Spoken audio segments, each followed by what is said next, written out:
جنت کی پہلی صبح کے بارے میں کیا خیال ہے؟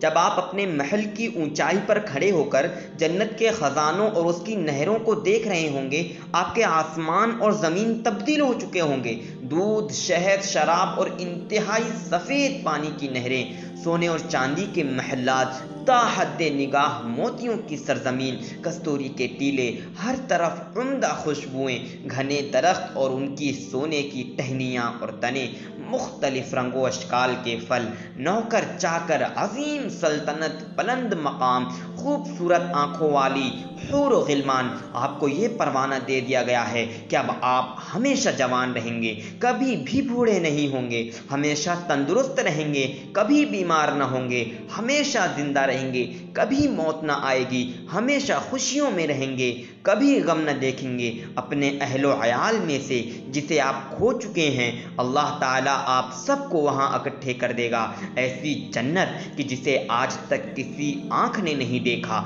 کسی کان نے نہیں سنا اور نہ ہی کسی انسان کے دل پر اس کا خیال گزرا ہے۔ صحابہ کرام رضی اللہ تعالی عنہم اور نبی کریم صلی اللہ علیہ وسلم سے ملاقات ہوگی اور سب سے بڑھ کر اللہ رب العزت کی زیارت ہوگی۔ ذرا سوچئے، کیا یہ سب نعمتیں اس بات کے مستحق نہیں کہ اس چھوٹی سی زندگی میں اللہ رب العزت کے احکامات کو پورا کیا جائے اور نبی کریم صلی اللہ علیہ وسلم کے مبارک طریقوں کو اپنایا جائے اور گناہوں سے دور رہا جائے اور عمل میں اخلاص پیدا کیا جائے؟ یا اللہ، ہمیں، آپ کو اور جن سے ہم محبت کرتے ہیں، ہمارے والدین، بھائیوں اور بہنوں کو فردوس اعلیٰ میں بغیر حساب اور عذاب کے جمع کرنا۔